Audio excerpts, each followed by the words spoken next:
Salve, salve, gente boa! Eu sou o professor Euclides, essa é a Escola Teófilos. Bem-vindos ao nosso canal, você que é catequista, estudante de teologia. Estamos aqui, mais um catequese, ponto a ponto. O ponto de hoje é o ponto 42, que vai tratar da teologia apofática ou da teologia negativa. Está dentro da profissão de fé, que é a nossa primeira sessão, eu creio, nós cremos, e do quarto ponto dessa primeira sessão, que é como falar de Deus. O ponto 42, ele vai tratar do quê? O ponto 42, citando ele: Deus transcendente a toda criatura. Devemos, portanto, purificar incessantemente a nossa linguagem no que ela tem de limitado, de ilusório, de imperfeito, para não confundir Deus inefável, incompreensível, invisível, impalpável com as nossas representações humanas. As nossas palavras humanas ficam sempre aquém do mistério de Deus. Bom, traduzindo isso em miúdo, o que o ponto 42 do Catecismo tem de mais importante?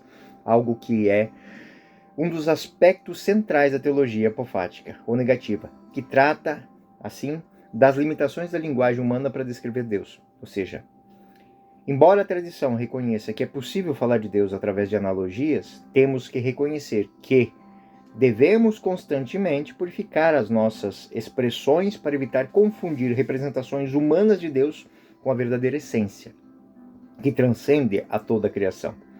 E nós vamos, para isso, precisar entender um pouquinho 4 pontos. Primeiro, a transcendência de Deus, a purificação da linguagem, o que é de fato a teologia apofática e essa limitação de razão e de linguagem. Bom, vamos ao primeiro ponto. O primeiro ponto trata dessa questão de transcendência. É a argumentação central do parágrafo 42. Por quê? Aqui reside um ponto muito delicado. A transcendência de Deus, ou seja, a sua essência, ela está acima de tudo o que existe. Ele é inefável, ou seja, indescritível, é incompreensível, não pode ser plenamente entendido, invisível, impalpável. Não é diretamente acessível aos nossos sentidos. Não tem como pegar. E essas qualidades indicam que a realidade de Deus está para além das categorias limitadas do conhecimento e da linguagem humana. Segundo ponto. Se disse tudo isso, que ele está para além, é necessário um grande trabalho de purificação de linguagem.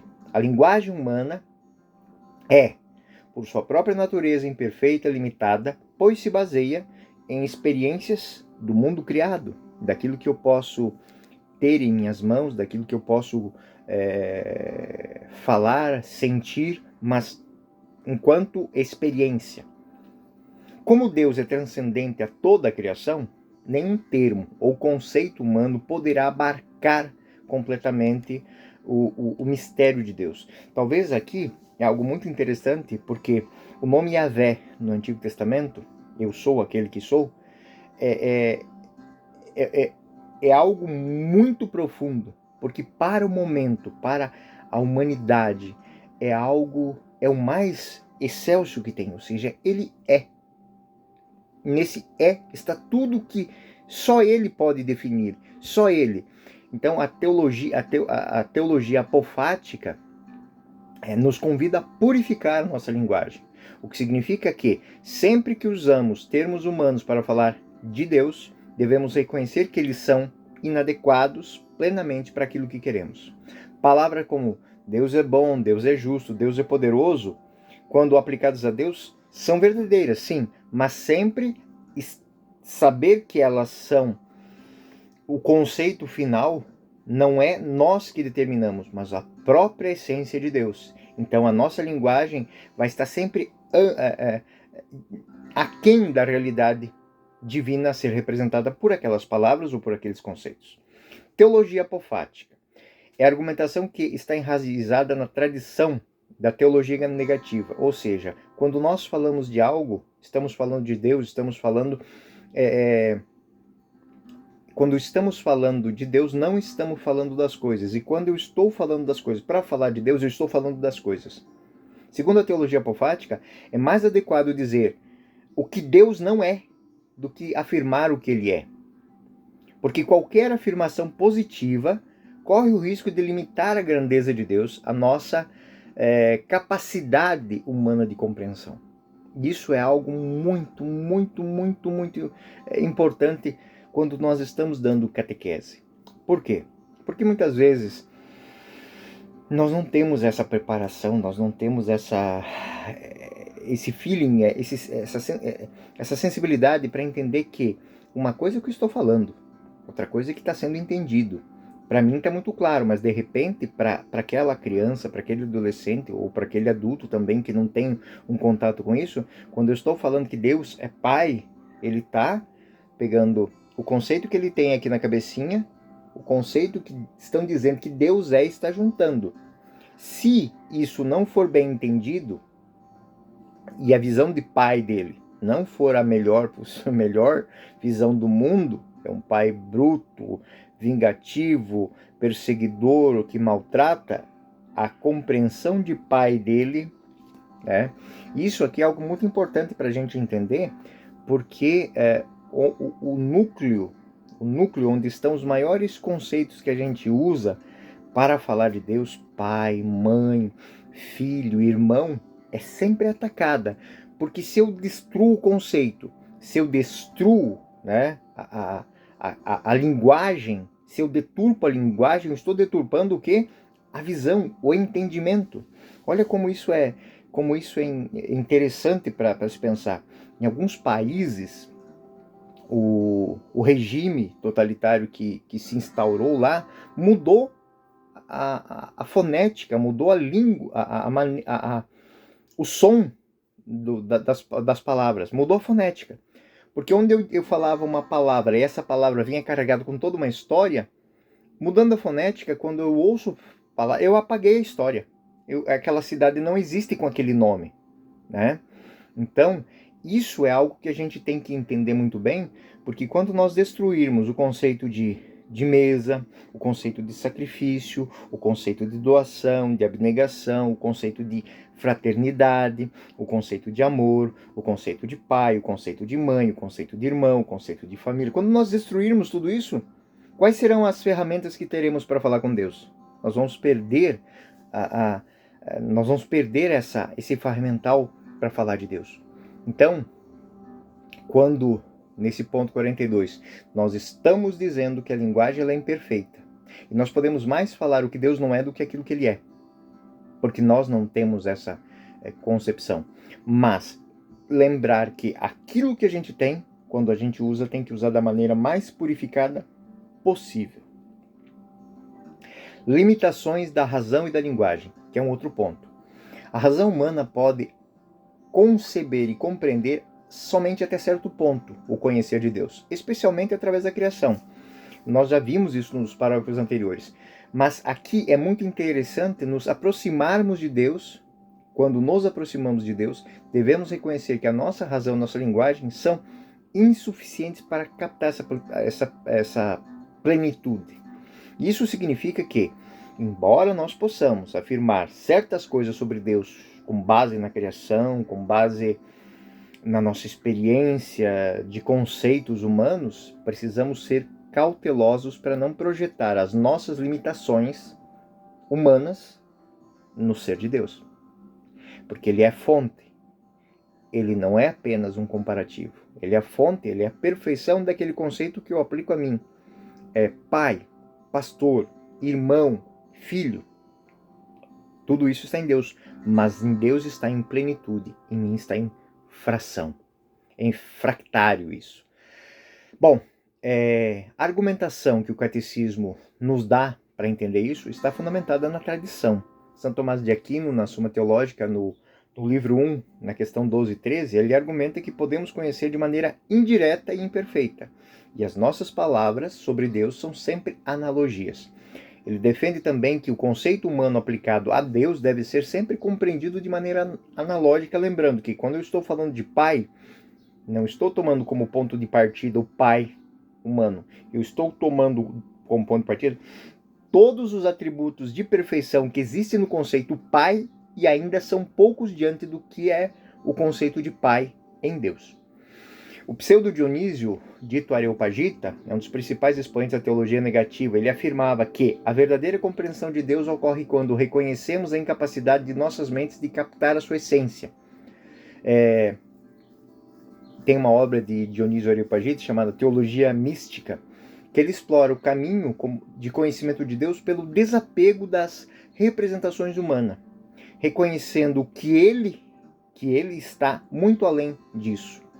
Então, quando falo de Deus, eu falo muito mais do que ele não é, do que ele é. Deus é amor, mas o amor que eu conheço nada tem de próprio para entender em amplitude e em concretude aquilo que é o amor em Deus. São João da Cruz, na tradição mística da Igreja Católica, ele enfatiza a experiência do desconhecimento de Deus como o caminho mais profundo para a comunhão com Ele. São João da Cruz ele fala de uma noite escura da alma, como um processo de purificação, onde eu apenas tenho que crer. Eu não posso querer pegar, apalpar, definir. Eu tenho que abandonar essas ideias de imagem para se abrir ao mistério. Eu estou diante de Deus, creio em Deus, amo a Deus, busco a Deus, mas sem apego a nada daquilo que o defina. É profundo isso, né? Então, falando disso, eu me lembrei de eu estava no noviciado ainda, e o nosso mestre um dia fez a seguinte pergunta sobre questão de vocação. Nós estamos aqui, somos chamados, nos sentimos chamados por Deus a essa missão na igreja como religiosos, mas e se nada disso existisse? Se não existisse o convento, se não existisse o título, se não existisse o ministério, eu me sentiria vocacionado? E aí você sofre um baque. Porque o conceito de amor a Deus, ele tem que passar por isso, porque senão ele vai ser sempre um tipo de apego, um tipo de busca a algo que está me faltando. E Deus não é uma falta, Deus é uma pertença, Deus é uma presença, Deus é uma plenitude que cabe em mim. Entendem o que é isso? Isso talvez é uma das grandes dificuldades que muitas pessoas têm para entender Deus. Então, Deus que me faz isso, Deus que me dará aquilo, Deus que me busca. O verdadeiro amor, o verdadeiro compreensão, o verdadeiro conhecimento de Deus está para além disso. É quando eu sou de Deus. Independente daquilo que Ele me dá, daquilo que Ele me faz, daquilo que eu sou. Eu sou grato por tudo isso, sim, mas para além disso, eu amo, eu respeito, eu quero. Por quê? Porque Ele é o meu princípio. E tudo, né? Tu estavas dentro de mim e eu fora de ti. Deus, Ele é o nosso desejo, o nosso anseio maior. E é por isso que eu busco, única e exclusivamente por isso. Então, existe essa necessidade de purificação da linguagem para ser explicada pela seguinte situação. Quando chamamos Deus de Pai, essa expressão é válida, sim, mas porque Ele é fonte, Ele é protetor, Ele é criação. No entanto, a paternidade é limitada e ela é imperfeita. E se aplicarmos a Deus todos os aspectos de paternidade que conhecemos, como limitações, falhas e imperfeições, então nós vamos reduzir o mistério divino à nossa experiência humana. Quando nós falamos de Deus que é bom e que é justo, bondade e justiça são a bondade e justiça plenas em Deus, não aquela que nós experimentamos. Na prática da vida espiritual, isso se reflete em momentos de oração e de contemplação mística nos quais os santos, os místicos, Santa Teresa d'Ávila, São João da Cruz, são expoentes disso, frequentemente falam de uma experiência de esvaziamento ou de desapego de conceitos. E eles buscam não ficar longe de Deus, mas não limitar Deus às nossas projeções. Isso é extremamente bonito. E o ponto 42 do catecismo, ele vai, lembrando que é como falar de Deus. Eu estou falando de Deus, estou usando linguagem humana, mas conceitos humanos, mas não estou apegando, não estou esvaziando Deus daquilo que Ele é. Vou dar um exemplo. No livro A Noite Escura, de São João da Cruz, que eu já mencionei há pouco, o processo de purificação espiritual onde o crente deve abandonar suas percepções, que são limitadas, para entrar mais profundamente no mistério com Deus. Ou seja, o Deus que eu busco não pode ser nada que eu queira, que eu precise, a não ser o meu princípio final, meu princípio original. De Deus vim, em Deus me movo, para Deus retorno. É esse o conceito. Agora, se eu busco Deus para aplacar a minha tristeza, eu busco Deus para aplacar a minha fome, eu busco Deus para me dar... Eu estou reduzindo Deus a coisas. Então, se alguma dessas coisas vier a faltar, entenda que dá a entender que o nosso conceito de Deus, ele fraquejou, ele se perdeu. Era um pouco o que os povos antigos tinham, os combates entre povos diferentes. Quem lutava eram as divindades. Eu me lembro da cena de Troia, né, do filme Troia, em que Aquiles entra no templo de Apolo e corta a cabeça. Isso foi terrível. Por quê? Porque na cabeça daquele povo ele destruiu um deus. Ele atacou um deus e Deus não pôde fazer nada com ele. Mas aquela estátua não é Deus. Ele cortou a cabeça de uma estátua de madeira, uma estátua de mármore, sei lá do que foi. Mas entendem que é uma imagem para você, Deus. O homem vence Deus, o homem corta a cabeça de Deus. Mas aquela imagem não representa Deus. Enquanto essência, enquanto integridade, enquanto realidade. Então, esse ponto esse artigo 42, ele é extremamente rico para a nossa reflexão dentro da sala de aula. Qual é o conceito que temos de Deus? Qual é a maneira com que compreendemos Deus? Também o pseudo Dionísio Areopagita, na teologia mística, ele vai falar de que quanto mais nos desapegarmos, através da nossa meditação, da nossa oração, e mergulharmos no mistério de Deus, vendo Deus como um mistério, como algo que é inefável, intangível, impalpável, incompreensível, mais próximos de Deus nós estaremos, porque nós não estaremos usando nada da linguagem humana para falar. É como que nós façamos a experiência de Deus, deixando Deus se revelar. Bom, gente boa, deixo aqui também aos senhores uma bibliografia. Lembrando que essas bibliografias, elas servem sempre para que nós possamos ampliar a nossa capacidade de compreender. Falo aqui de São Tomás de Aquino, na Suma Teológica, São João da Cruz, A Noite Escura da Alma, A Teologia da Beleza, de Hans Urs Balthasar, Karl Rahner fala os Fundamentos da Fé. Então, todos esses livros que estão aqui nos comentários aqui embaixo, servem para que nós possamos ampliar o nosso conceito. Exatamente para fazer aquilo que o texto 42 quer que a gente faça, ou seja, sairmos da nossa percepção de Deus como algo que tem limites na nossa compreensão humana, mas fazermos experiência dele. E aí a liturgia é muito boa para isso. A liturgia, nós estamos com a Eucaristia nas nossas mãos, é Deus, mas por mais que eu olhe, eu vejo pão, mas eu sei que ali está corpo, sangue, alma e divindade. Então, o que eu estou olhando para um alimento. Então, eu estou dizendo que Deus é alimento. É um alimento muito maior do que aquilo que eu estou vendo. E que na fragilidade do que eu estou vendo, eu toco na grandeza daquilo que eu não estou vendo. Na fragilidade daquilo que eu estou pegando, eu toco na grandiosidade daquilo que está me abraçando.